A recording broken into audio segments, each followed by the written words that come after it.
اعوذ باللہ من الشیطان الرجیم بسم اللہ الرحمن الرحیم اللہم صلی علی محمد وعلی آل محمد کما صلیت علی ابراہیم وعلی آل ابراہیم انک حمید مجید اللہم بارک علی محمد وعلی آل محمد کما بارکت علی ابراہیم وعلی آل ابراہیم انک حمید مجید اللہم رب اشرح لی صدری ویسر لی امری واحلل عقدۃ من لسانی یفقہوا قولی۔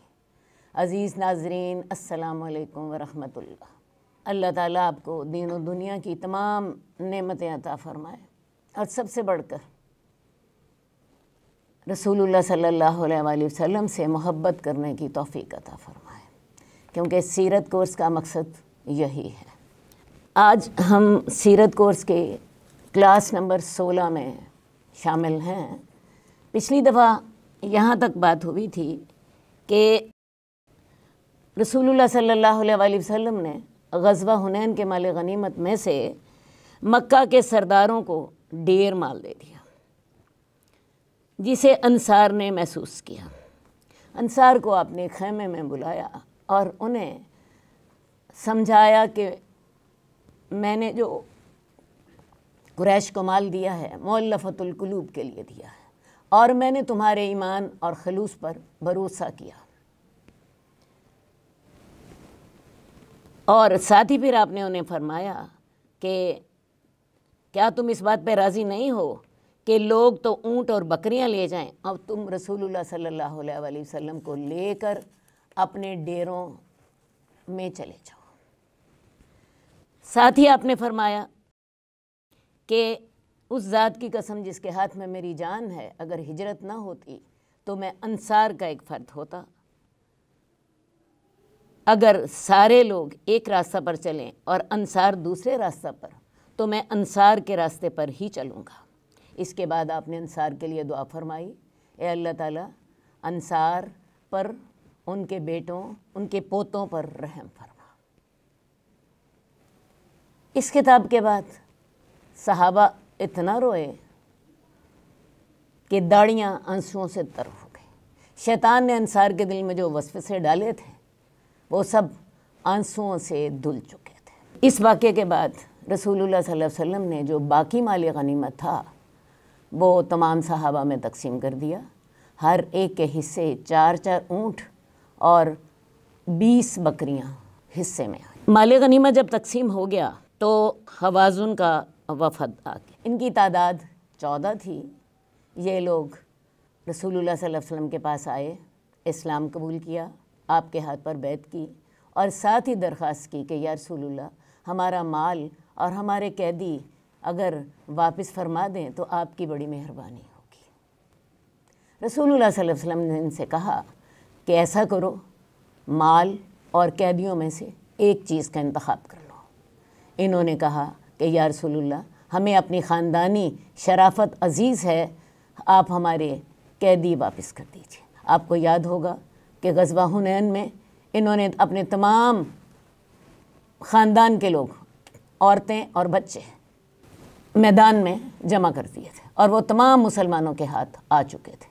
ان کی تعداد 6000 تھی۔ خیر جی، رسول اللہ صلی اللہ علیہ وآلہ وسلم نے ان سے کہا کہ ایسا کرو کہ ظہر کی نماز کے بعد تم کھڑے ہو کر تمام مسلمانوں کے سامنے اپنی درخواست دہرانا، کیونکہ یہ سارے قیدی تقسیم ہو چکے تھے اور مال لوگوں کے پاس پہنچ چکا تھا۔ تو تم ظہر کی نماز کے بعد تمام لوگوں کے سامنے اپنی گزارش دہرانا اور ان سے یہ کہنا کہ ہم تمام مسلمانوں کے سامنے رسول اللہ صلی اللہ علیہ وسلم کو سفارشی بناتے ہیں اور رسول اللہ صلی اللہ علیہ وسلم کے سامنے تمام مسلمانوں کو سفارشی بناتے ہیں۔ خیر جی، ظہر کی نماز کے بعد انہوں نے ویسا ہی کیا جیسا رسول اللہ صلی اللہ علیہ وسلم نے انہیں سمجھایا تھا۔ ان کی بات سن کر رسول اللہ صلی اللہ علیہ وسلم نے فرمایا کہ جو میرے پاس ہے اور جو بنو عبد المطلب کے پاس ہے وہ سارا تمہارا ہے، ہم نے تمہیں واپس کر دیا۔ باقی مسلمانوں سے بھی پوچھ لیتے ہیں۔ انصار اور مہاجرین نے بھی اعلان کر دیا کہ یا رسول اللہ، ہم ان کے قیدی واپس کر دیتے ہیں۔ 2 یا 3 قبائل ایسے تھے جنہوں نے انکار کیا، تو رسول اللہ صلی اللہ علیہ وسلم نے ان سے وعدہ کیا کہ وہ ان کے قیدی واپس کر دیں، یہ لوگ مسلمان ہو گئے ہیں اور اب یہ تمہارے بہن بھائی ہیں، تو ایسا کرو، اگر تمہیں ان کو واپس کرنا منظور نہیں ہے تو آئندہ جو بھی ہمیں مال غنیمت ملے گا ہم تمہیں 1 کے بدلے 6 دے دیں گے۔ اس فراخ دلانہ پیشکش پر تمام لوگ راضی ہو گئے اور انہوں نے یہ تمام قیدی واپس کر دیے۔ رسول اللہ صلی اللہ علیہ وسلم نے ان 6000 قیدیوں کو واپس کر دیا اور ان تمام کو ایک ایک قیمتی چادر دے کر واپس روانہ کیا۔ اب یہاں ذرا 1 منٹ کے لیے ٹھہر جائیے۔ مکہ جب فتح ہوا تو رسول اللہ صلی اللہ علیہ وسلم نے اپنے جانی دشمنوں کو معاف کر دیا، کسی سے بدلہ بھی نہیں لیا، اور لا تثریب علیکم اليوم کہہ کر ان کو آزاد کر دیا۔ نتیجہ کیا نکلا؟ مکے کے تمام لوگ مسلمان ہو گئے اور انہی میں سے 2000 لوگ جو تھے وہ غزوہ حنین میں شامل تھے۔ اب یہاں 6000 قیدیوں کو رسول اللہ صلی اللہ علیہ وآلہ وسلم نے واپس کر دیا اور ان کو تحائف بھی دیے، تو اتنی دریا دلی اور اتنی سخاوت لوگوں کو آپ پر جان نثار کرنے پر مجبور کر دیتی تھی۔ مال غنیمت کی تقسیم کے بعد آپ نے عمرہ کیا اور واپس مدینہ پہنچے۔ رسول اللہ صلی اللہ علیہ وآلہ وسلم 10 رمضان کو مکہ فتح کرنے کے لیے مدینہ سے چلے تھے۔ بعد میں 17 رمضان کو مکہ فتح ہو گیا، 10 شوال کو غزوہ حنین ہوا، اس کے بعد غزوہ طائف میں بھی آپ کا کافی وقت لگ گیا، تو رسول اللہ صلی اللہ علیہ وآلہ وسلم ذی قعدہ کے آخر میں تقریباً 2.5 ماہ کے بعد مدینہ واپس پہنچے۔ یہ 8 ہجری کا سال تھا۔ 9 ہجری کے آغاز میں کچھ اور مسائل آپ کے سامنے تھے۔ مدینہ واپسی کے بعد 9 ہجری کے آغاز میں آپ نے بہت سے قبائل کے پاس صدقات کی وصولی کے لیے عہدے داران بھیجے۔ ان قبائل کی تعداد 16 تھی۔ اسی سے ہی آپ کو اندازہ ہوگا کہ اس وقت اسلامی دعوت کس حد تک کامیاب ہو چکی تھی۔ ویسے بھی فتح مکہ کے بعد لوگ فوجیں در فوجیں اسلام میں داخل ہو رہے تھے۔ اب تقریباً جزیرۃ العرب میں آپ کی حکومت قائم ہو چکی تھی۔ اس کے باوجود بعض جگہوں پر فوجی مہمات بھیجنی پڑی، جن کے نام یہ ہیں۔ بنو تمیم کی طرف آپ نے عیینہ بن حصن فزاری کو بھیجا۔ یہ سریہ محرم 9 ہجری میں بھیجا گیا تھا اور وہاں پر بہت سے لوگ گرفتار ہو گئے۔ انہیں چھڑانے کے لیے بنو تمیم کے 10 اہم افراد مدینہ آئے۔ یہ وہی لوگ تھے جنہوں نے حجرات کے باہر سے آپ کو پکارا تھا، یا محمد یا محمد، اور اسی موقع پر سورہ حجرات نازل ہوئی تھی، جس میں رسول اللہ صلی اللہ علیہ وآلہ وسلم کے لیے تکریم و تعظیم کے آداب بڑی تفصیل کے ساتھ بتائے گئے تھے۔ بنو تمیم کے ان لوگوں نے اسلام قبول کر لیا۔ رسول اللہ صلی اللہ علیہ وسلم نے ان کے قیدی عورتیں اور بچے رہا کر دیے اور انہیں بہترین تحائف دے کر روانہ کیا۔ دشمن جانثار بن چکے تھے۔ محرم کے بعد اگلا مہینہ صفر کا تھا۔ صفر میں سریہ قطبہ بن عامر ہوا۔ اس میں قطبہ خود تو شہید ہو گئے، لیکن مسلمان دشمن کا مال غنیمت لے کر مدینہ کامیاب واپس آئے۔ تیسرا سریہ ضحاک بن سفیان کا تھا۔ یہ سریہ ربیع الاول 9 ہجری میں ہوا۔ اگلا سریہ علقمہ بن مجرز کا تھا۔ یہ سریہ ربیع الاخر 9 ہجری میں ہوا۔ تو یہ 4 سریات جو ہیں ان کا ذکر میں نے آپ کے سامنے کیا۔ آخری سریہ کا تعلق حاتم طائی کے قبیلے کے ساتھ تھا۔ رسول اللہ صلی اللہ علیہ وآلہ وسلم نے حضرت علی بن ابی طالب کو ربیع الاول 9 ہجری میں قبیلہ طے کے بت کو گرانے کے لیے بھیجا تھا۔ حضرت علی کے ساتھ 150 سوار تھے۔ خیر جی، ان کا بت توڑ دیا گیا، بت خانہ گرا دیا گیا، بہت سے قیدی بھی گرفتار ہو گئے، اور انہی قیدیوں میں حاتم طائی کی بیٹی صفانہ بھی تھی۔ رسول اللہ صلی اللہ علیہ وسلم جب اس کے پاس سے گزرے تو وہ کہنے لگی، والد مر گئے، بھائی بھاگ گیا، مجھ پر احسان کریں، اللہ آپ پر احسان کرے گا۔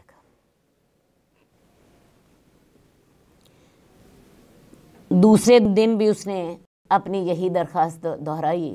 تیسرے دن جب اس نے یہ بات دہرائی تو رسول اللہ صلی اللہ علیہ وسلم نے اس پر واقعی احسان کر دیا، ثمامہ بن اسال کی طرح۔ صفانہ حاتم طائی کی بیٹی تھی، اور حاتم طائی بہت سخی آدمی تھا جس کی سخاوت ضرب المثل ہے۔ اس کا دور رسول اللہ صلی اللہ علیہ وسلم سے پہلے کا ہے۔ تو صفانہ کو رسول اللہ صلی اللہ علیہ وسلم نے احسان کر کے آزاد کر دیا، اور نہ صرف اسے آزاد کیا بلکہ اسے کپڑے، سواری اور راستے کا خرچ بھی دیا۔ یہ خاتون شام واپس گئی تاکہ یہ اپنے بھائی کے پاس پہنچے، وہی بھائی جو بھاگ گیا تھا۔ اس کے بھائی کا نام تھا عدی بن حاتم۔ اپنے بھائی کو جا کر کہا کہ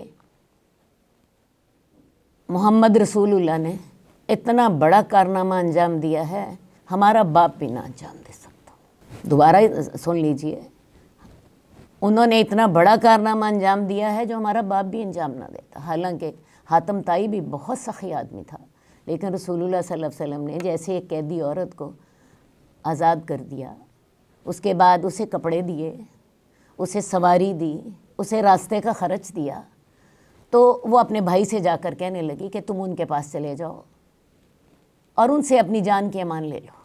عدی بن حاتم نے جب حضرت علی کے آنے کی خبر سنی تھی تو یہ بھاگ گئے تھے۔ خیر جی، صفانہ نے جب اپنے بھائی کو یہ باتیں ساری کہیں تو عدی بن حاتم رسول اللہ صلی اللہ علیہ وسلم کے پاس آ گئے۔ یہ عیسائی تھے، رسول اللہ صلی اللہ علیہ وسلم نے انہیں اسلام کی دعوت دی، انہوں نے کچھ پس و پیش کیا، لیکن رسول اللہ صلی اللہ علیہ وسلم نے ان کو کوئی ایسی باتیں بتائیں جو کہ اللہ نے آپ کو بتائی تھی، اور جن کا علم عام لوگوں کو نہیں تھا۔ آپ نے اس سے کہا، کیا تم مال غنیمت میں سے چوتھا حصہ وصول نہیں کرتے، حالانکہ وہ تمہارے دین کے لحاظ سے تمہارے لیے ناجائز ہے؟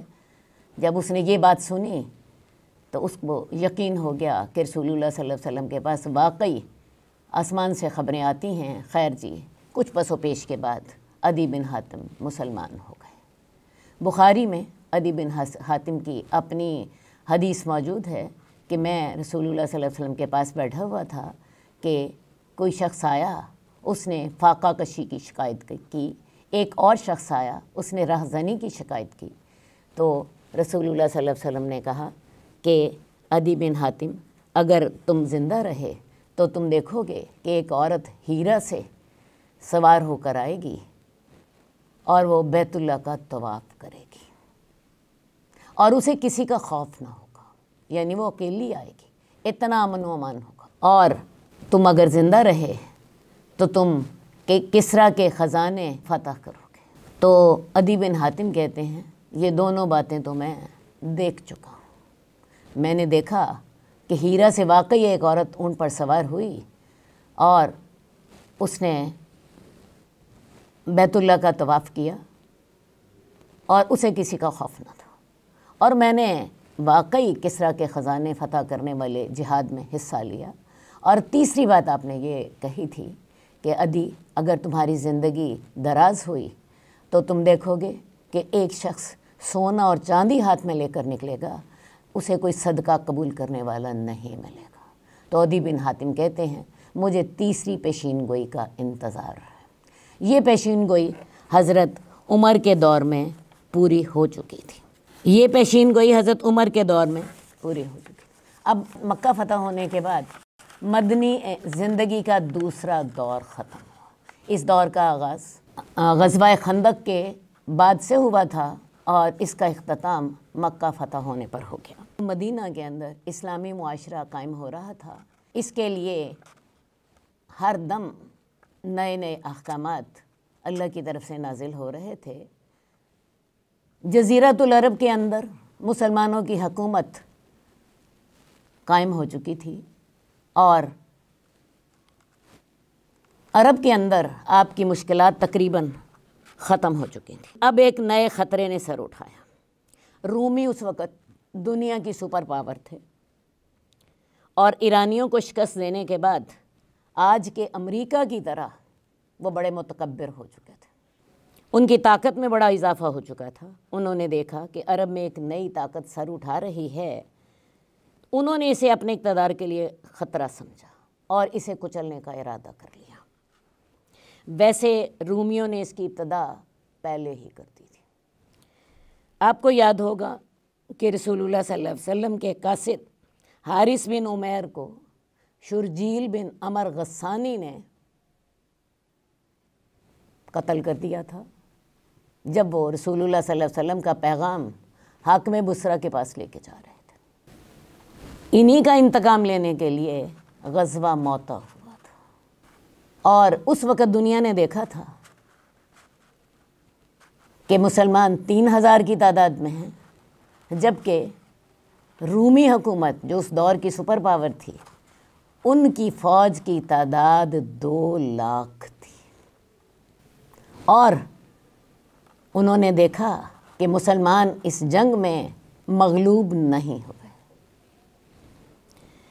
انہیں مسلمانوں کی طاقت کا اندازہ ہو چکا تھا کہ یہ نئی قوت ان کے اقتدار کے لیے کس قدر خوفناک ثابت ہو سکتی ہے۔ اس لیے غزوہ موتا کے بعد جلد ہی رومیوں نے جنگ کی تیاری شروع کر دی۔ مسلمانوں کو خبر ملی کہ کیسر روم نے 40,000 سپاہیوں کی فوج تیار کر لی ہے اور وہ بلقاء میں جمع ہے اور مدینہ پر حملہ آور ہونے کا ارادہ کر رہے ہیں۔ اب ایک بڑا خطرہ مجسم شکل میں مسلمانوں کے سامنے آ چکا تھا۔ تو غزوہ تبوک کے اسباب یہی تھے کہ دنیا کی سپر پاور ایک نئی قوت کو برداشت کرنے کو تیار نہ تھی، وہ اسے اپنے اقتدار کے راستے میں رکاوٹ سمجھ رہی تھی اور وہ اس کو بڑھنے اور پھولنے سے پہلے ہی ختم کرنا اور کچلنا مناسب سمجھتی تھی۔ اس کے علاوہ اس کا ایک اور بھی سبب تھا۔ مدینے کے اندر منافقین موجود تھے، یہودیوں کو تو آپ مدینے سے نکال چکے تھے، لیکن منافقین ابھی تک موجود تھے۔ اس کے علاوہ ابو عامر راہب جو کہ عیسائی تھا اور رسول اللہ صلی اللہ علیہ وسلم کا حریف تھا۔ منافق سیاسی میدان میں رسول اللہ صلی اللہ علیہ وسلم کے حریف تھے اور یہ دینی میدان میں رسول اللہ صلی اللہ علیہ وسلم کا حریف تھا۔ اصل میں یہ راہب تھا، بہت عبادت گزار تھا، مدینے کے لوگ اس کی دینی لحاظ سے بڑی عزت کرتے تھے۔ رسول اللہ صلی اللہ علیہ وسلم جب آ گئے تو ظاہرہ لوگوں کی توجہ اس کی طرف سے ہٹ کے رسول اللہ صلی اللہ علیہ وسلم کی طرف ہو گئی، لہٰذا اب یہ منافقین اور ابو عامر راہب کا گٹھ جوڑ ہو گیا۔ انہوں نے سوچا کہ ہم مسلمانوں کے خلاف روم کی عیسائی حکومت سے مدد طلب کرتے ہیں، کیونکہ روم کی حکومت کا جو تھا مذہب وہ بھی عیسائی تھا۔ ابو عامر راہب نے اور منافقین نے مل کے مدینے میں ایک مسجد بنائی. یہ مسجد مدینہ اور قباء کے درمیان میں تھی اور اس کو اپنی سازشوں کا اڈا بنا لیا. یہ لوگ اس میں 5 وقت نماز کے لیے جمع ہوتے اور اپنی سازشیں وہاں پر بیٹھ کر ان کی تکمیل کرتے. ابو عامر راہب نے یہاں تو مسجد بنوائی اور خود کیسر روم کے پاس مدینہ پر حملہ کرنے کی دعوت دینے کے لیے چلا گیا کہ تم مدینے پر حملہ کرو، ہم مدینے کے اندر سے ہمارا گروہ تمہاری مدد کرے گا. یہ حالات تھے جن کا سامنا مدینے کی حکومت کو تھا. حالات کی نزاکت یہ بھی تھی کہ زمانہ سخت گرمی کا تھا، کھانے کو کچھ بھی نہ تھا کیونکہ نئی فصل پکنے پر تیار تھی اور آپ کو پتہ ہے پرانی فصل ختم ہو چکی تھی. لوگ نئی فصل کے پکنے کا انتظار کر رہے تھے. تبوک کا فاصلہ مدینہ سے 770 کلومیٹر کا تھا. مدینے سے جو قریب ترین رومی سرحد تھی وہ تبوک کی تھی اور اس کا فاصلہ مدینے سے 770 کلومیٹر کا تھا. سخت گرمی کا زمانہ تھا، فاصلہ دور کا تھا، کھانے کو کچھ بھی نہ تھا، نئی فصل پکی ہوئی تھی اور اگر اب صحابہ اس کو چھوڑ کے چلے جاتے تو اس کا مطلب یہ تھا کہ آئندہ سال بھی کھانے کو کچھ نہیں ملے گا، کیونکہ اگر آپ فصل سنبھالیں گے نہیں، اس کا ذخیرہ نہیں کریں گے تو اگلے سال بھی حالات یہی ہوں گے. راستے کی مشکلات مستضاد تھیں اور سب سے بڑھ کر سپر پاور کا روپ، اس کی ہیبت. ظاہر ہے روم کے پاس مال و دولت کی فراوانی تھی، اسلحہ تھا، ساز و سامان وافر تھا، تو یہ سارے حالات اب مسلمانوں کو پیش آ رہے تھے. رسول اللہ صلی اللہ علیہ وسلم نے بہت جرأت مندانہ فیصلہ کیا کہ بجائے اس کے کہ رومی حکومت مدینے پر حملہ آور ہو اور مسلمان دفاعی جنگ کریں، آپ نے آگے بڑھ کر دشمن پر حملہ کرنے کا ارادہ کر لیا. کیونکہ آپ دیکھ رہے تھے کہ اگر رومی فوجیں مسلمانوں کے زیر اثر علاقوں میں آ گئیں تو مسلمانوں کا رعب اور دبدبہ ختم ہو جائے گا. اور غزوہ حنین کے بعد اور فتح مکہ کے بعد جو مشرک قوتیں دب چکی تھیں وہ دوبارہ زندہ ہو جائیں گی. حقیقت یہ تھی کہ مسلمانوں کے لیے یہ وقت تخت یا تختہ کا تھا. رومی حکومت اگر مدینہ پر چڑھائی کرتی اور کامیاب ہوتی تو پچھلے 22 سال کی جان گسل قربانیاں اور محنتیں سب ختم ہو جاتی. یاد کیجئے غزوہ بدر جب اللہ تعالیٰ نے مسلمانوں کی اپنے فرشتوں سے مدد کی. غزوہ احد کی قربانیاں جب 70 مسلمان شہید کر دیے گئے اور بے شمار زخمی ہوئے. یاد کیجئے غزوہ خندق جس میں کلیجے حلق کو آ گئے تھے اور آنکھیں پتھرا گئی تھیں.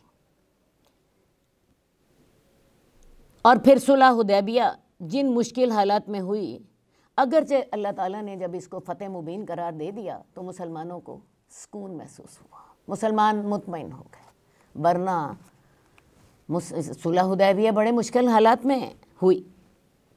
اور پھر فتح مکہ اور حنین کی فتح، اگر وہ لوگ کامیاب ہو جاتے تو یہ تمام قربانیاں اور کامیابیاں ختم ہو جاتی، نبوت کا مقصد ہی ختم ہو جاتا. کیونکہ یہ سارا کچھ، یہ کامیابیاں، یہ جہاد حقیقت میں تو نبوت کے لیے تھے. کیونکہ اللہ نے فرما دیا تھا، اللہ تعالیٰ نے اپنے رسول کو اس لیے بھیجا تھا کہ اس دین کو تمام دینوں پہ غالب کرتے، کافروں کو کتنا ہی برا کیوں نہ لگے. تو اگر رومی فوجیں مدینہ پر چڑھائی کرتی ہیں تو نبوت کا مقصد ہی ختم ہو جاتا. ان حالات کو سامنے رکھ کر آپ نے پیش قدمی کا فیصلہ کر لیا اور اعلان فرما دیا کہ رومیوں سے جنگ کا ارادہ ہے۔ ادھر سے سورہ توبہ کی آیات نازل ہو رہی تھیں۔ سورہ توبہ کے پہلے 5 رکوعوں کو چھوڑ کر باقی پوری سورہ توبہ اسی موضوع پر ہے، اسی موقع پر نازل ہوئی ہے۔ اس کی کچھ آیات غزوہ تبوک کی روانگی سے پہلے، کچھ آیات روانگی کے دوران، کچھ آیات روانگی کے بعد، اور کچھ آیات مخلص مسلمانوں کی مغفرت کا اعلان کرنے کے لیے نازل۔ بہرحال رسول اللہ صلی اللہ علیہ وآلہ وسلم نے جہاد فنڈ قائم کر دیا اور صحابہ کو صدقات دینے کی ترغیب دی۔ صحابہ بھی یہ تمام حالات دیکھ رہے تھے۔ انہوں نے حکم کی تعمیل کی، اعلان جاری کر دیا گیا کہ اس جہاد میں تمام مسلمان شامل ہوں گے، اور جو شامل نہ ہوگا تو یہ اس کے نفاق کی علامت قرار دی۔ لہٰذا تمام مسلمان وہ جہاد کے لیے تیاری کرنے لگ پڑے۔ صحابہ جہاد فنڈ میں بھی اپنے عطیات اور صدقات جمع کرا رہے تھے، کیونکہ صحابہ اس سارے حالات کو اپنی آنکھوں سے دیکھ رہے تھے اور ان تمام خطرات کو خود بھی محسوس کر رہے تھے۔ حضرت عثمان بن عفان نے اپنا ایک قافلہ جو کہ وہ تجارت کے لیے شام بھیجنے کی تیاری کر رہے تھے اور جس میں 200 اونٹ شامل تھے، انہوں نے سارے کا سارا جہاد فنڈ میں صدقہ کر دیا۔ اس کے بعد 1000 دینار رسول اللہ صلی اللہ علیہ وسلم کے پاس لے کر آئے۔ یاد رکھیے دینار سونے کا ہوتا ہے اور اس کا وزن تقریباً 4 ماشیہ ہوتا ہے۔ تو رسول اللہ صلی اللہ علیہ وسلم نے جب یہ دینار دیکھے، حضرت عثمان نے آپ کی گود میں ڈال دیے تھے، تو آپ ان کو دیکھتے تھے، اپنے ہاتھوں سے الٹتے تھے اور چہرے پر خوشی کے آثار تھے۔ اس کے بعد حضرت عثمان نے مزید صدقہ کیا۔ رسول اللہ صلی اللہ علیہ وسلم ان کو جنت کی خوشخبری دیتے، یہ مزید صدقہ کرتے، یہاں تک کہ انہوں نے 1000 دینار کے علاوہ 900 اونٹ اور 100 گھوڑے اس جہاد فنڈ میں دے دیے۔ بعض سیرت نگاروں نے لکھا ہے کہ حضرت عثمان نے اس لشکر کے 1/3 حصے کا سارا خرچہ اٹھایا۔ حضرت ابوبکر اسی موقع پر اپنے گھر کا سارا سامان اٹھا لائے۔ حضرت عمر اسی موقع پر آدھا سامان اٹھا کر لائے۔ حضرت ابوبکر کا سامان مقدار میں کم تھا، حضرت عمر کا سامان مقدار میں زیادہ تھا۔ رسول اللہ صلی اللہ علیہ وسلم نے حضرت ابوبکر سے پوچھا، گھر کیا چھوڑ کر آئے ہو؟ کہنے لگے، گھر میں صرف اللہ اور اس کے رسول کا نام چھوڑ آیا ہوں۔ حضرت عمر سے پوچھا، تم گھر میں کیا چھوڑ کر آئے ہو؟ کہنے لگے، یا رسول اللہ، میں نے اپنے مال کے 2 حصے کیے، ایک حصہ گھر والوں کے لیے چھوڑ آیا ہوں اور ایک حصہ یہاں چھوڑ آیا ہوں۔ جب حضرت ابوبکر کی بات سنی تو کہنے لگے، میں ان سے کبھی نہیں جیت سکتا۔ حالانکہ حضرت ابوبکر کا مال مقدار میں حضرت عمر کے مال سے تھوڑا تھا، لیکن حضرت ابوبکر کا اخلاص دیکھیے کہ گھر والوں کے لیے کچھ بھی نہیں چھوڑا۔ تمام صحابہ اپنی اپنی حیثیت کے مطابق صدقات دے رہے تھے، یہاں تک کہ ابو عقیل ایک صحابی نے ساری رات مزدوری کی، 1 سا کھجوریں ملیں۔ انہوں نے آدھی کھجوریں تو گھر والوں کو دیں کیونکہ گھر والے بھوکے تھے، آدھی کھجوریں انہیں کھانے کے لیے دیں اور آدھی کھجوریں اس جہاد فنڈ میں لے آئے۔ اللہ تعالیٰ کو ان کا اخلاص اتنا پسند آیا کہ اس صدقے کو شرف قبولیت بخشا۔ رسول اللہ صلی اللہ علیہ وسلم نے ان کھجوروں کو برکت کے لیے اس تمام ڈھیر کے اوپر پھیلا دیا۔ یہ تو تھا جہاد فنڈ کا حال۔ اب یہ ہے کہ مسلمانوں نے اپنے طور پر بھی تیاری شروع کر دی۔ بہت بھاگ دوڑ کے بعد لشکر تیار ہو گیا، مختلف قبائل مدینہ آنے شروع ہو گئے۔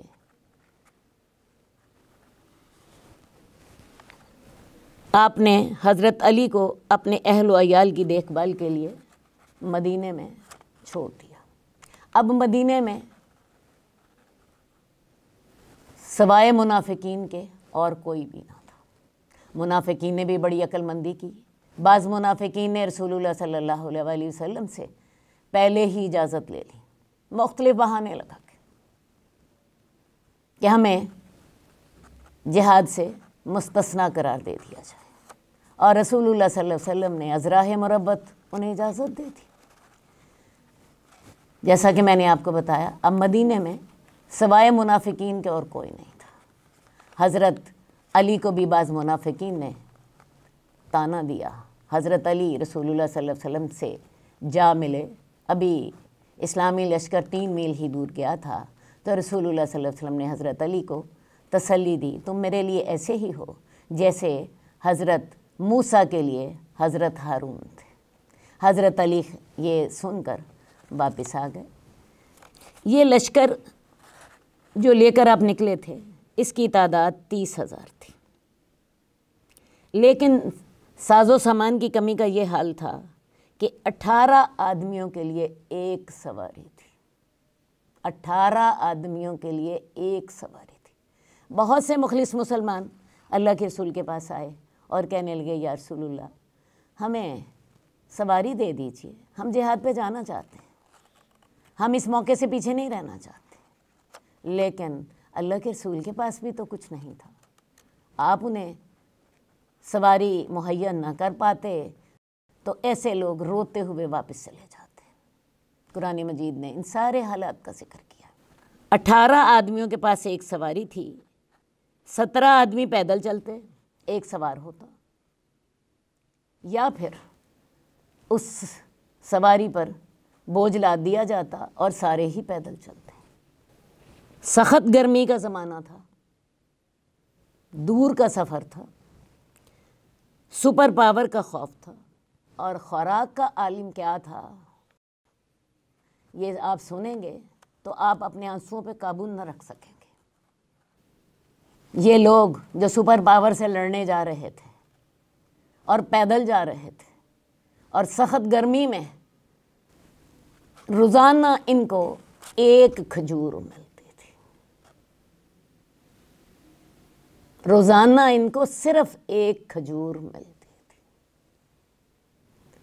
اور یہ لوگ اللہ اور اس کے رسول کے حکم پر عمل کرتے ہوئے اس دور کی سپر پاور سے جہاد کرنے کے لیے جا رہے ہیں، پیدل جا رہے ہیں، سخت گرمی کے زمانے میں جا رہے ہیں، کھانے کو کچھ نہیں ہے، پینے کو کچھ نہیں ہے۔ راستے میں صحابہ نے رسول اللہ صلی اللہ علیہ وسلم سے پیاس کی شکایت کی۔ رسول اللہ صلی اللہ علیہ وسلم نے اپنے ہاتھ اٹھا دیے، اللہ سے دعا کی، اللہ تعالیٰ نے اسی وقت ایک بادل بھیجا جس نے بارش برسائی، صحابہ نے پانی پیا اور کچھ پانی اپنے ساتھ رکھنے کے لیے بھی جمع کر لیا اور روانہ ہو گئے۔ رسول اللہ صلی اللہ علیہ وسلم نے اس موقع پر صحابہ کو تسلی دی کہ تم جلد ہی تبوک کے چشمے پر پہنچ جاؤ گے، لیکن ایک بات کا خیال رکھنا کہ جو شخص وہاں پہنچے وہ وہاں سے پانی نہ لے جب تک کہ میں نہ آ جاؤں۔ خیر جی، صحابہ جلد ہی تبوک کے چشمے پر پہنچ گئے۔ تبوک کا چشمہ جو تھا اس میں سے پانی تسمے کی طرح آ رہا تھا، جو جوتیوں کا تسمہ ہوتا ہے، اتنا تھوڑا پانی تھا اس میں۔ صحابہ نے بڑی مشکل کے ساتھ چلوؤں سے پانی بھر کے ایک پیالے میں رسول اللہ صلی اللہ علیہ وسلم کو دیا۔ پانی اتنا بھی نہیں تھا کہ آپ وضو کر سکتے، آپ نے اس سے صرف اپنا چہرہ دھویا، اپنے ہاتھ دھوئے، اور وہی پانی جو کہ آپ کے جسم مبارک سے لگ چکا تھا، وہ پانی واپس اس چشمے میں ڈال دیا گیا۔ اب وہاں پہ اللہ نے معجزہ دکھایا، 30,000 کے لشکر نے اس چشمے سے پانی پیا، چشمے سے پانی ابل رہا تھا۔ 30,000 کے لشکر نے اس چشمے سے پانی پیا اور اپنے ساتھ جتنے برتن تھے وہ بھی پانی کے بھر لیے، اور ساتھ ہی آپ نے اس وقت حضرت معاذ کو کہا، معاذ تمہاری زندگی رہی تو تم دیکھو گے کہ یہ علاقہ ہرا بھرا ہوگا، اس میں باغات ہوں گے۔ رسول اللہ صلی اللہ علیہ وسلم کی پیشین گوئی آج بھی پوری ہے، تب بھی آپ کی پیشین گوئی پوری ہو گئی تھی، اور آج بھی تبوک باغات سے بھرپور، نہایت زرخیز علاقہ ہے، اور اللہ تعالیٰ کا یہ معجزہ ہے۔ راستے میں سمود کے علاقے سے آپ کا گزر ہوا، آپ نے وہاں کا پانی پینے سے منع فرما دیا، بلکہ کچھ لوگوں نے آٹا گوندا ہوا تھا، آپ نے وہ آٹا بھی کھانے سے روک دیا، اور آپ نے حکم دیا کہ اس چشمے سے پانی لو جس چشمے سے حضرت صالحہ کی اونٹنی پانی پیتی تھی۔ یہ چشمہ آج بھی وہاں موجود ہے، اور اس کا نام فج الناقہ ہے۔ مسلمانوں نے وہاں سے پانی لیا، اور آپ نے پھر وہاں پر مسلمانوں کو حکم دیا کہ اس علاقے سے جلدی جلدی گزر جاؤ، ایسا نہ ہو کہ عذاب والے علاقے سے تم گزرو تو تم پر بھی کہیں عذاب نہ آ جائے۔ تو مسلمان رسول اللہ صلی اللہ علیہ وآلہ وسلم کی نصیحت کے مطابق وہاں سے جلدی گزر گئے۔ تبوک کا سفر 15 دن کا تھا۔ تبوک رومی حکومت کی سرحد پر تھا، لیکن دشمن پر اس قدر ہیبت طاری ہوئی کہ وہ میدان جنگ میں نہ آئے، حالانکہ رسول اللہ صلی اللہ علیہ وسلم نے تو اسی اطلاع پر فیصلہ کیا تھا تبوک میں جانے کا کہ رومیوں کی فوج جس کی تعداد 40,000 تھی وہ مدینہ پر حملہ کرنے کے لیے آ رہی ہے اور بلقاء تک پہنچ چکی ہے۔ رسول اللہ صلی اللہ علیہ وآلہ وسلم نے یہ جو سفر تھا، پیدل سفر، یہ 15 دن میں طے کیا۔ وہاں آپ جب پہنچے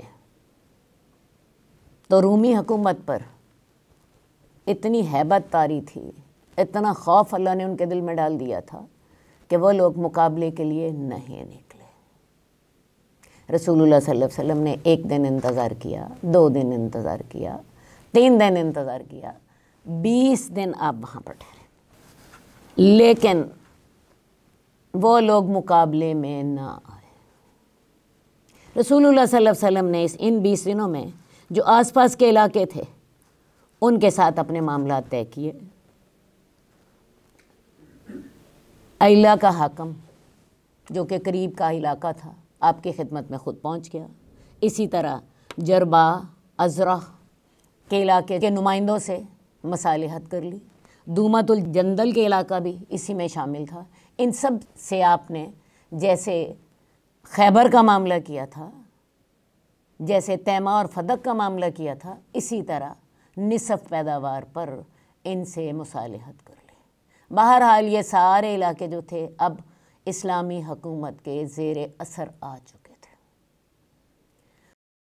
وہ دشمن تو سامنے نہ آیا، لیکن ارد گرد کے جو علاقے تھے یہ سارے کے سارے اسلامی حکومت کے زیر اثر آ گئے۔ اس طرح اسلامی ریاست کی سرحدیں ڈائریکٹ رومی سرحدوں سے جا ملیں، اس حال میں کہ وہ آپ سے اتنے خوفزدہ اور مرعوب تھے کہ مقابلے میں آنے کی جرأت ہی نہ کی، حالانکہ آپ ان کے علاقے میں 20 دن سے موجود تھے۔ واپسی کے سفر میں 15 دن لگ گئے۔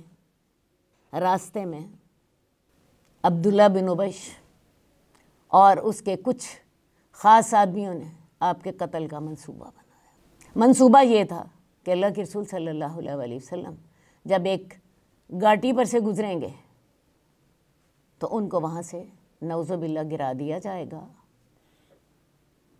اور ان کا خاتمہ کر دیا جائے گا۔ اللہ تعالیٰ نے عین وقت پر آپ کو اطلاع دے دی۔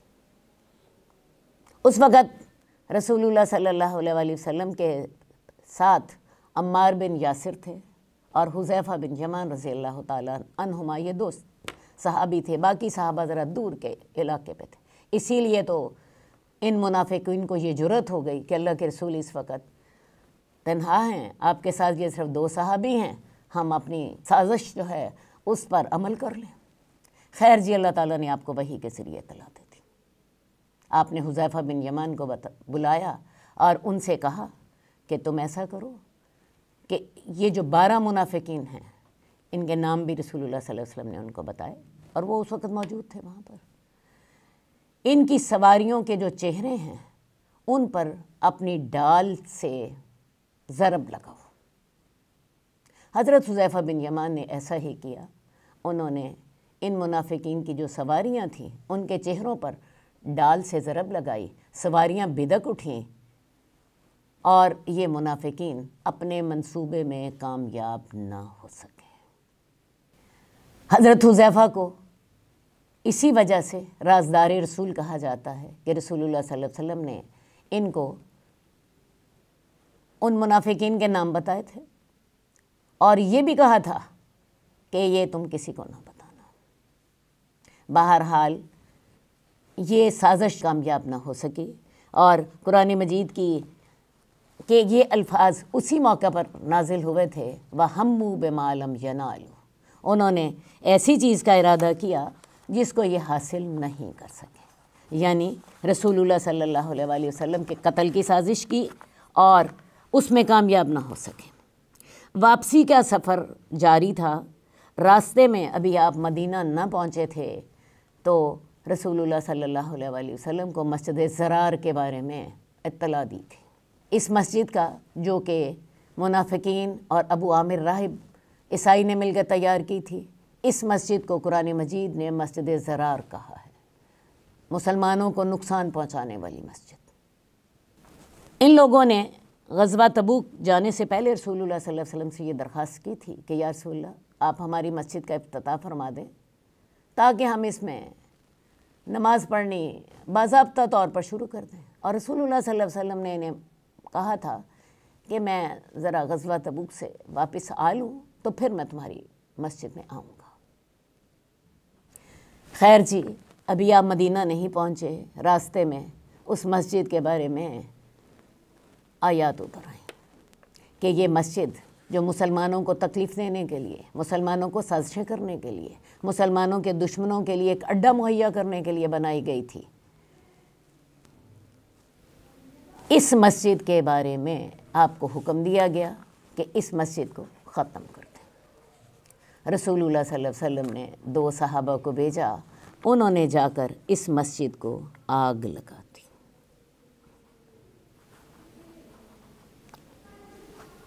واپسی کے سفر میں دور سے مدینہ دکھائی دیا، احد پہاڑ دکھائی دیا،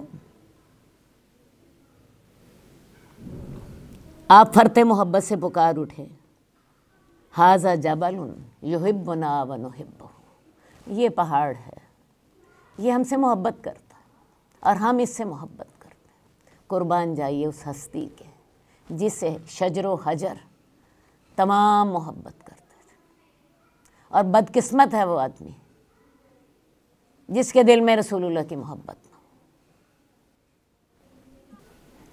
آپ کی آمد کی خبر جب مدینہ پہنچی، عورتیں اور بچے گھروں سے نکل آئے، مرد تو سارے جہاد میں گئے ہوئے تھے، عورتیں اور بچے گھروں سے نکل آئے اور انہوں نے آپ کا استقبال ان اشعار سے کیا، طلع البدر علینا من ثنیات الوداع واجب الشکر علینا ما دعا للہ داعی۔ یہی وہ اشعار ہیں جن کے ساتھ جب آپ مدینہ ہجرت کر آئے تھے تب بھی آپ کا انہی اشعار کے ساتھ استقبال ہوا تھا۔ اب بھی آپ ایک بہت کامیاب مہم سے واپس لوٹے تھے جو کہ بہت خطرناک تھی، اتنی خطرناک کہ اللہ تعالیٰ نے بھی اس کو جیش الاسرہ کا نام دیا۔ اس کا نام ہی جیش الاسرہ پڑ گیا، اللہ تعالیٰ نے اس کو سات الاسرہ کہا تھا، مشکل گھڑی میں۔ رسول اللہ صلی اللہ علیہ وآلہ وسلم رجب میں تبوک کی طرف روانہ ہوئے تھے، 15 دن جانے کے لگے، 15 دن واپسی کے سفر میں لگے اور 20 دن آپ وہاں پر رہے، تو وہاں رسول اللہ صلی اللہ علیہ وسلم 20 دن ٹھہر کے مدینہ 50 دنوں کے بعد پہنچے۔ یہ وہ آخری غزوہ تھا جس میں رسول اللہ صلی اللہ علیہ وسلم بنفس نفیس شامل ہوئے۔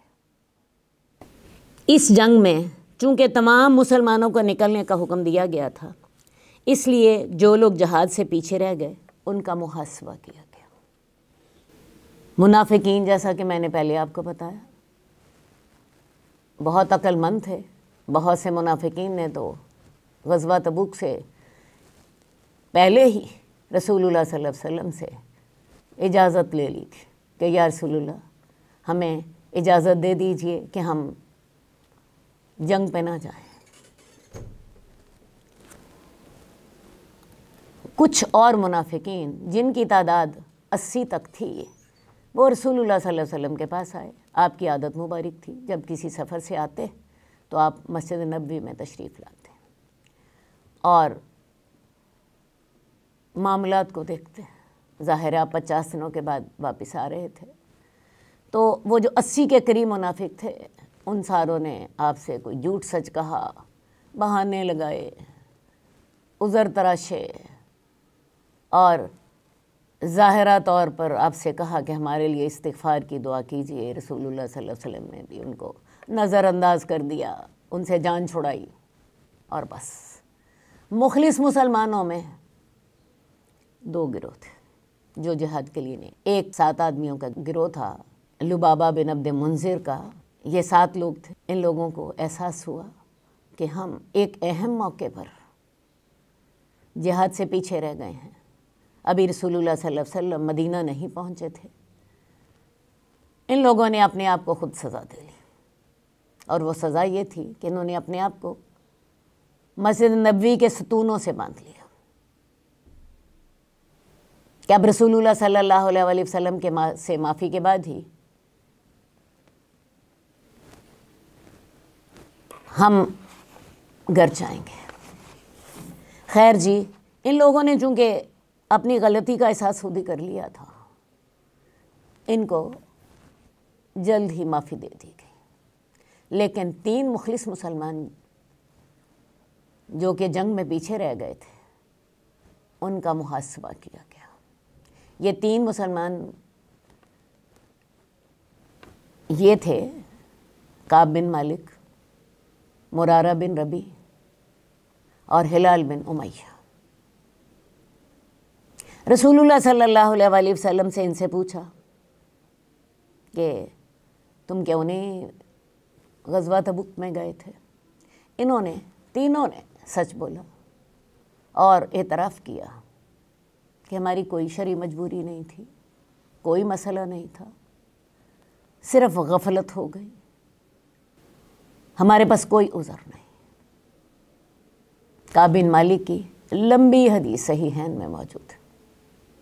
وہ کہتے ہیں کہ اگر کوئی اور ہوتا تو میں اس سے کوئی بہانہ لگا لیتا، مجھے بھی باتیں کرنی بہت آتی ہیں، لیکن مجھے پتا تھا کہ یہ اللہ کے رسول ہیں، میں نے اگر ان کو کوئی غلط بات کہی تو اللہ وحی کے ذریعے انہیں بتا دے گا، لہٰذا میں نے سچی بات کہی کہ یا رسول اللہ میرے پاس کوئی عذر نہیں تھا، میرے پاس اونٹنیاں بھی تھیں، میرے پاس مال بھی تھا، میری صحت بھی اچھی تھی، بس غفلت ہو گئی۔ خیر جی، اب ان کو یہ سزا دی گئی کہ مسلمانوں سے کہہ دیا گیا کہ کوئی ان سے بات نہ کرے۔ یہ کسی کو سلام کرتے تھے، کوئی جواب نہ دیتا تھا۔ ان کا اب یوں سمجھیے سوشل بائیکاٹ کر دیا۔ اسی اثنا میں کعب بن مالک کا کہنا یہ ہے کہ غسان کے بادشاہ کی طرف سے، غسان رومی حکومت کے انڈر تھا، مجھے ایک خط ملا کہ تمہارے ساتھی نے تمہاری بہت بے قدری کی ہے، ہمیں ان حالات کا پتہ چلا ہے جن میں تم ہو، تم ہمارے پاس آ جاؤ، ہم تمہاری قدردانی کریں گے۔ کعب بن مالک کہتے ہیں مجھے پتہ چل گیا کہ یہ بھی ایک شیطان کی سازش ہے، میں نے اس خط کو آگ میں ڈال دیا۔ باقی دونوں ساتھی جو تھے وہ تو اپنے گھر میں بیٹھے تھے، روتے رہتے تھے، لیکن کعب بن مالک نسبتاً جوان تھے، یہ نماز باجماعت پڑھنے مسجد میں جاتے، اللہ کے رسول کو سلام کرتے اور اللہ کے رسول سلام کا جواب نہ دیتے۔ یہ لوگ اس سوشل بائیکاٹ سے اتنے تنگ آ گئے کہ قرآن مجید میں آتا ہے حتی اذا ضاقت علیہم الارض بما رحبت، زمین ان پہ تنگ ہو گئی، یہ اپنے آپ سے تنگ پڑ گئے۔ زمین اپنی پوری کشادگی کے باوجود ان کے لیے تنگ ہو گئی۔ 40 دنوں کے بعد پھر دوبارہ حکم آیا کہ اب ان کی بیویاں بھی ان سے علیحدہ کر دی جائیں، ان کی بیویاں بھی علیحدہ کر دی جائیں۔ خیر جی، پورے 50 دن کے بعد ان کی توبہ قبول ہوئی اور قرآن مجید میں آیات اتر آئیں، ثلاثۃ الذین خلفوا حتی اذا ضاقت علیہم الارض بما رحبت، اور اللہ تعالیٰ نے ان 3 آدمیوں کی توبہ بھی قبول کر لی ہے جن کا معاملہ پیچھے چھوڑا گیا تھا، جن کا معاملہ مؤخر کیا گیا تھا، یہاں تک کہ زمین اپنی تمام فراخیوں کے باوجود ان کے لیے تنگ ہو گئی تھی۔ یہ معاملہ بھی ختم ہو گیا۔ حضرت کعب کہتے ہیں کہ جب مجھے اس توبہ قبول ہونے کی خوشخبری ملی تو جس شخص نے مجھے یہ خوشخبری دی اسے میں نے اپنے تن کے کپڑے اتار کے دے دیے اور خود میں اندر گیا تاکہ میں اور کوئی اور کپڑے پہنوں۔ اسی وقت بھاگے مسجد نبوی کی طرف، کہتے ہیں لوگ جوک در جوک مجھے مبارکباد دینے کے لیے آ رہے تھے، اور میں نے دیکھا کہ اللہ کے رسول کا چہرہ چاند کی طرح چمک رہا تھا، اور آپ نے فرمایا کہ کعب، جب سے تمہیں تمہاری ماں نے جنا ہے آج کا دن تمہاری زندگی کا مبارک ترین دن۔ خیر جی، یہ معاملہ بھی حل ہو گیا۔ اب اس غزوے کے نتائج کیا تھے، آئیے ان کو دیکھتے ہیں۔ اگرچہ اس غزوے میں جنگ نہیں ہوئی، لیکن لوگوں پر یہ بات واضح ہو گئی کہ اب عرب میں مسلمانوں کے علاوہ اور کوئی طاقت باقی نہیں رہے گی۔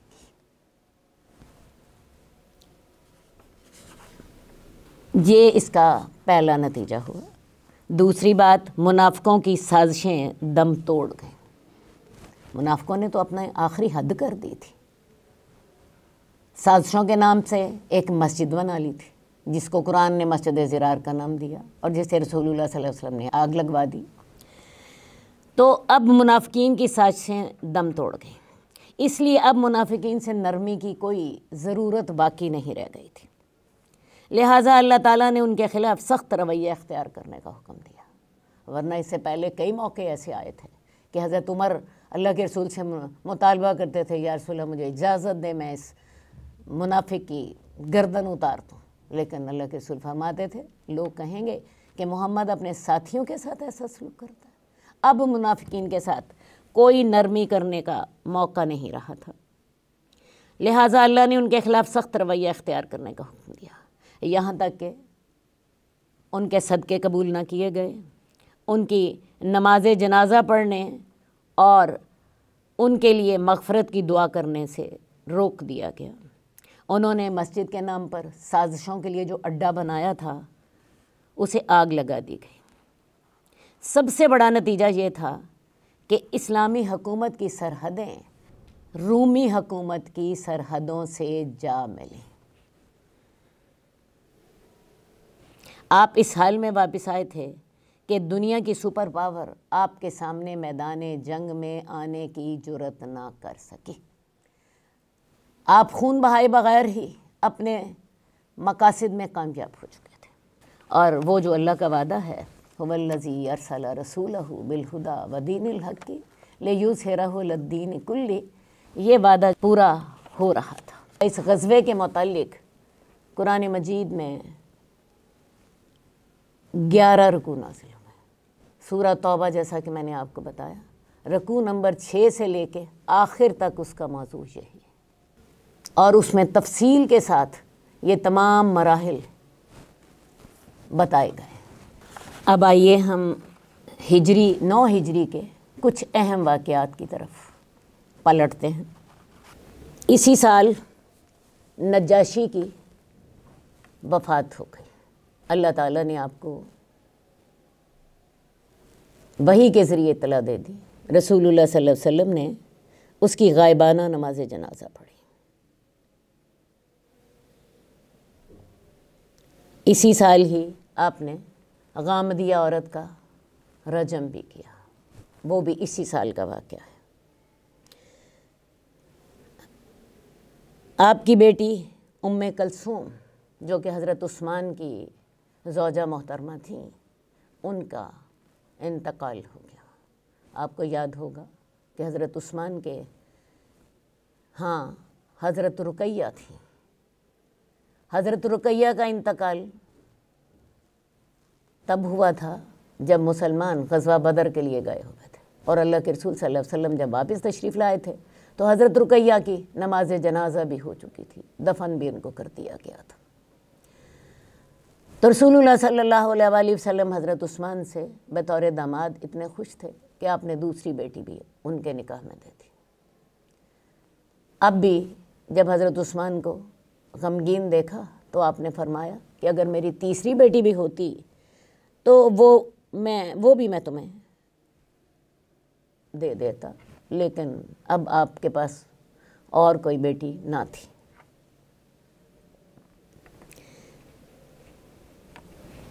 غزوہ تبوک سے 2 مہینے بعد عبداللہ بن ابی کی وفات ہو گئی۔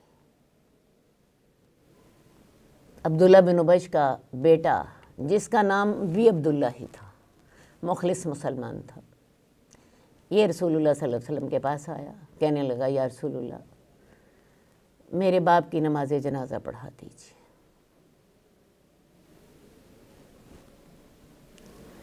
رسول اللہ صلی اللہ علیہ وسلم نے ان کی گزارش پر ان کی درخواست کو قبول کر لیا۔ آپ گئے، آپ نے عبداللہ بن ابی جو کہ آپ کا دشمن تھا، جس نے 2 ماہ قبل آپ کے قتل کا منصوبہ بنایا تھا، جس نے ساری مدنی زندگی میں ہر موقع پر آپ کو تنگ کیا تھا، رسول اللہ صلی اللہ علیہ وسلم گئے، اس کے منہ میں لعاب دہن ڈالا تاکہ اس کی برکت کے ساتھ شاید اس کی بخشش ہو جائے۔ اسے اپنا کرتا پہنایا اور اس کی وجہ آپ نے یہ بتائی کہ عبداللہ بن ابی نے آپ کے چچا عباس کو جب وہ جنگ بدر میں قیدی بن کر آئے تھے تب اپنا کرتا دیا تھا۔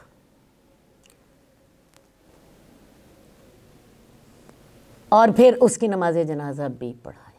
حضرت عمر آپ کو روکتے رہ گئے کہ یا رسول اللہ، اللہ تعالیٰ نے آپ کو منافقین کی نماز جنازہ پڑھانے سے منع کیا ہے۔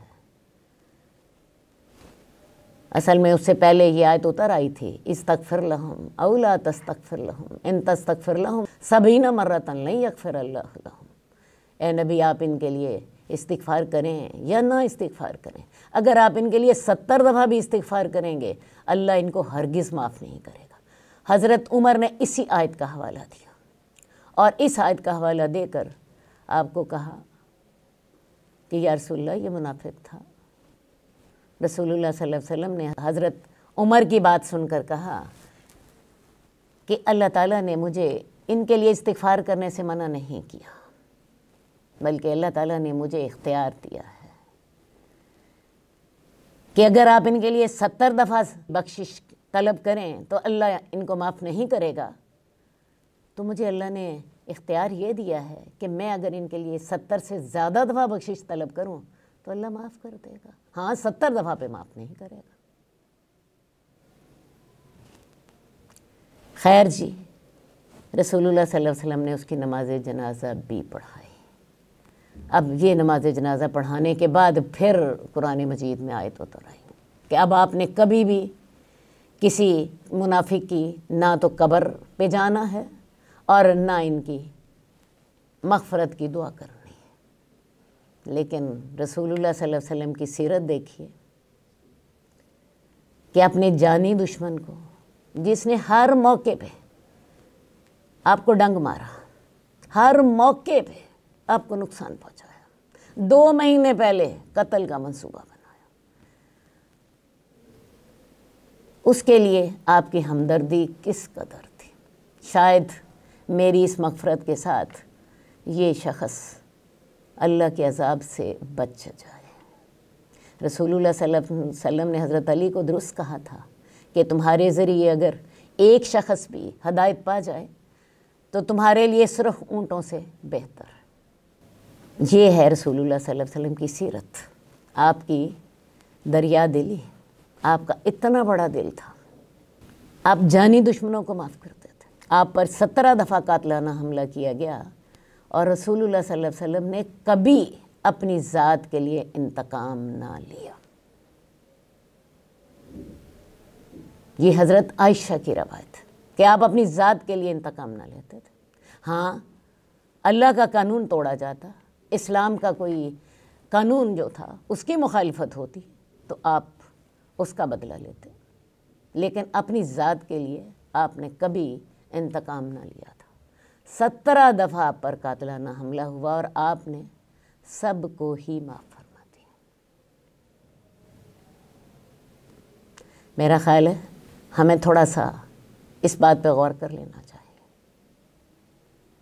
ہمیں تو کوئی 2 لفظ کہہ دے جو ہمارے مرضی کے مطابق نہ ہوں، ہم تو اسے معاف کرنے کو تیار نہیں ہوتے۔ اللہ ہمیں ہدایت دے۔ 9 ہجری کا ایک اور اہم واقعہ یہ تھا کہ رسول اللہ صلی اللہ علیہ وسلم نے حضرت ابو بکر کو حج کا امیر بنا کر بھیجا۔ مکہ جب فتح ہوا تھا، آپ کو یاد ہوگا، مکہ 17 رمضان کا فتح ہوا۔ اس سال آپ غزوات میں مصروف تھے۔ مکہ فتح ہوا، مکہ فتح ہونے کے بعد غزوہ حنین ہوا، غزوہ حنین کے بعد غزوہ طائف ہوا۔ رسول اللہ صلی اللہ علیہ وسلم 2.5 مہینے مدینے سے غیر حاضر رہے۔ تو آپ اتنے مصروف تھے کہ اس سال تو حج کا انتظام نہ ہو سکا۔ لوگوں نے پرانے طریقے کے مطابق ہی حج کیا۔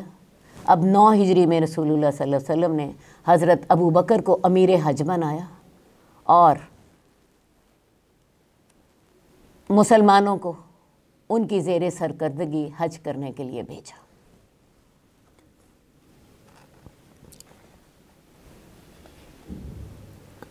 بعد میں سورہ توبہ کی ابتدائی آیات نازل ہو گئی، براۃ من اللہ و رسولہ۔ تو رسول اللہ صلی اللہ علیہ وسلم نے پھر حضرت علی بن ابی طالب کو یہ آیات دے کر بھیجا کہ وہ حج کے اجتماع میں ان کا اعلان کرتے ہیں۔ حضرت علی بعد میں نکلے اور انہوں نے 10 ذی الحج کو، عین جو حج کا دن تھا، اس دن جمرے کے پاس کھڑے ہو کر اعلان کیا۔ ان کے اعلان میں 4 اہم نکات تھے۔ سب سے پہلی بات، مشرکین کو دعوت دی گئی تھی کہ وہ اسلام قبول کر لیں یا جزیرہ عرب سے نکل جائے، اور تیسری بات، ورنہ جنگ کے لیے تیار ہو جائے۔ اور ان تینوں باتوں میں سے کسی ایک بات پر عمل کرنے کے لیے انہیں 4 مہینے کی مہلت دی گئی تھی۔ وہ 4 مہینے میں فیصلہ کر لیں کہ انہوں نے کیا کرنا ہے، کیونکہ اب وقت آ گیا تھا کہ اسلامی حکومت مکمل ہو جائے۔ لہٰذا اعلان کر دیا گیا کہ اب جزیرۃ العرب میں کوئی مشرک نہیں رہے گا، کیونکہ جزیرۃ العرب کا جو قانون ہے وہ اسلامی نظام ہے، وہ اسلام کی حکومت ہے۔ جو اس کے باغی ہیں ان کے لیے 2 چوائسز ہیں۔ پہلی چوائس ہے اسلام قبول کر لیں، دوسری چوائس ہے کہ وہ عرب سے نکل جائیں، ورنہ ان سے جنگ ہوگی، اور یہ اعلان سورہ توبہ کے آغاز میں موجود ہے۔ ہاں، جن مشرکین نے سابقہ معاہدات نبھانے میں کوئی خرابی نہیں کی تھی، مسلمانوں کے خلاف کسی کا ساتھ نہیں دیا تھا، ان کا معاہدہ پہلے سے طے کردہ مدت کے مطابق پورا کیا جائے گا، کیونکہ اسلام ایفائے عہد کو بھی بہت اہمیت دیتا ہے۔ تو لہٰذا جو مشرکین مسلمانوں کے خلاف کسی کی مدد نہ کر رہے تھے، اور ان کے ساتھ امن کا معاہدہ تھا، ان کو بتا دیا گیا کہ تمہارا معاہدہ پہلے سے طے شدہ مدت کے مطابق برقرار رہے گا، لیکن آئندہ تم سے کوئی معاہدہ نہیں کیا جائے گا، کیونکہ اب اس سرزمین یعنی جزیرۃ العرب کی قانونی حیثیت یہ ہے کہ یہاں اسلام ہی قانون ہوگا۔ وہ وقت آ گیا نا کہ اللہ تعالیٰ اپنے دین کو تمام دینوں پر غالب کرتے ہیں۔ اس کے علاوہ حضرت ابو بکر نے 2 اعلانات اور کیے۔ اگلے سال کوئی شخص ننگا طواف نہیں کرے گا، اور اگلے سال کوئی مشرک بیت اللہ کے قریب بھی نہ آئے گا۔ اصل میں یہ تیاری ہو رہی تھی رسول اللہ صلی اللہ علیہ وسلم کے حج کی۔ آپ نے حجۃ الوداع کرنا تھا، اور اللہ چاہتے تھے اس سے پہلے تمام خرابیاں جو کہ مشرکین کے حج میں موجود تھیں وہ ختم کر دی جائیں۔